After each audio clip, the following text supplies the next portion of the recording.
युद्ध सुरू झाल्यामुळे तिथली सगळी हवाई वाहतूक बंद झालेली आहे, विस्कळीत झालेली आहे. त्यामुळे सगळे जीव मुठीत घेऊन त्या ठिकाणी बसलेत. अधूनमधून हल्ले त्या ठिकाणी सुरू झालेत. 2-3 दिवसापासून सुरू होते, पण आता परिस्थिती थोडी कंट्रोलमध्ये आहे. आता जी विमानं 2-3 दिवस 4 दिवस पूर्ण बंद होती, आता ती यायला लागलेली आहे.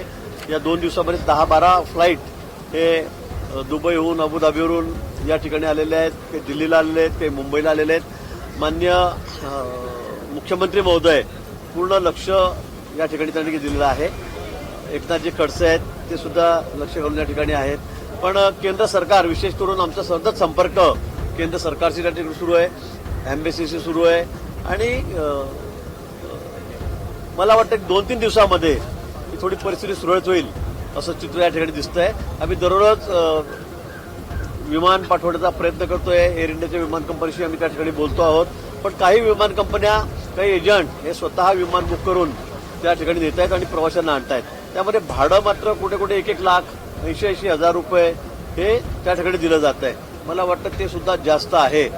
सर्वांना आणण्याची व्यवस्था, जबाबदारी ही केंद्र शासनाची आहे, राज्य सरकारची आहे, आमची सगळ्यांची आहे. आणि म्हणून मुख्यमंत्री महोदय यांनी मला विशेष करून पूर्ण वेळ, कारण ते खातंच माझ्याकडे आहे, लक्ष देण्यासाठी सूचना दिलेल्या आहेत. आणि आम्ही दररोज 400-500 जे टुरिस्ट आहेत त्यांच्याशी त्या ठिकाणी बोलतोय. सर्वांना तिथेच थांबण्याचा, ज्या ठिकाणी आहात त्या ठिकाणी थांबण्याचा आम्ही त्या ठिकाणी त्यांना सल्ला दिलेला आहे.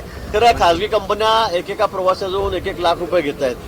म्हणजे फारच झालंय भाडं. म्हणजे इथे 15,000 रुपये, 12,000 रुपये, 20,000 रुपये भाडं असतं दुबईचं. आज तिथे 1-1 लाख रुपये, 5 पट भाडं घेतलं जात आहे. अशा कंपन्यांना सुद्धा आता आम्ही वाहन करतो आहोत.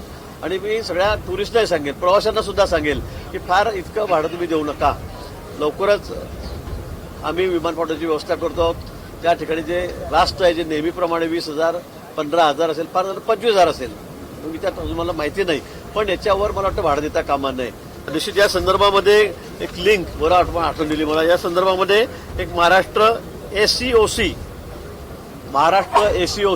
ही लिंक या ठिकाणी आहेत. आपण जर आपली माहिती कळवली तर त्यातून आपण कुठे आहात, नेमके काय करतात, ते सगळं आम्हाला त्या ठिकाणी कळेल. आपलं लोकेशन त्या ठिकाणी आम्हाला त्या ठिकाणी कळेल आणि मग आपल्याला शोधण्यासाठी सुद्धा किंवा आणण्यासाठी सुद्धा त्याची एक चांगली मदत होईल.